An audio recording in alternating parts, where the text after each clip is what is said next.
Oui, bah ça fait 9 ans que je suis 10 ans que je suis en Chine maintenant.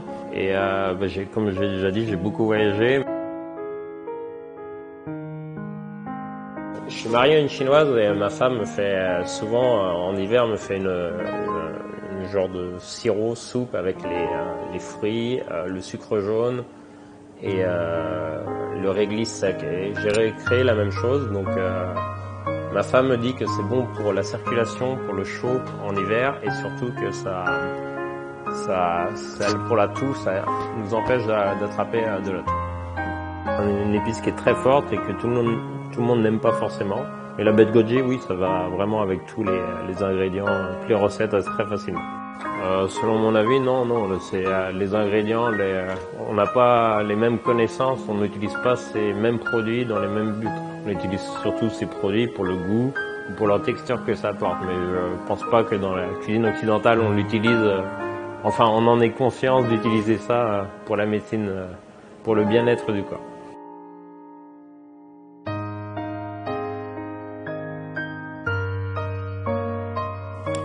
Bah, je suis parti des recettes de base françaises, des desserts vraiment spécifiques français, puis j'ai incorporé les produits chinois en les mélangeant les goûts chinois, donc moins sucrés et beaucoup plus parfumés avec énormément d'épices aussi.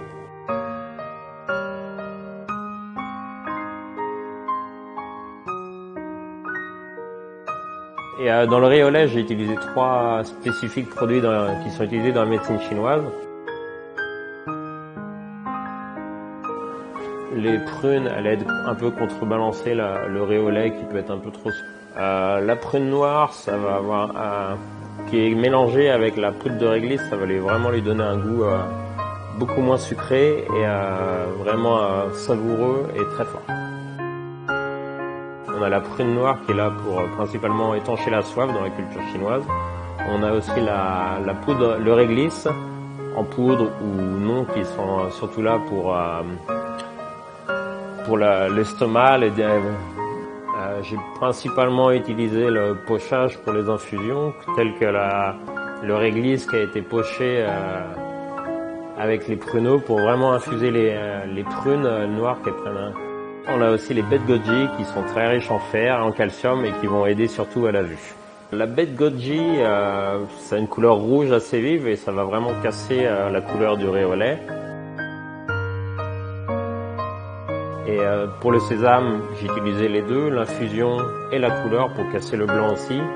Et en même temps, le goût du sésame vraiment profondément dans la gelée. Et à la fin, quand on mange, on a un arrière-goût de sésame noir qui vient un peu donner un peu d'amertume à tout ce produit.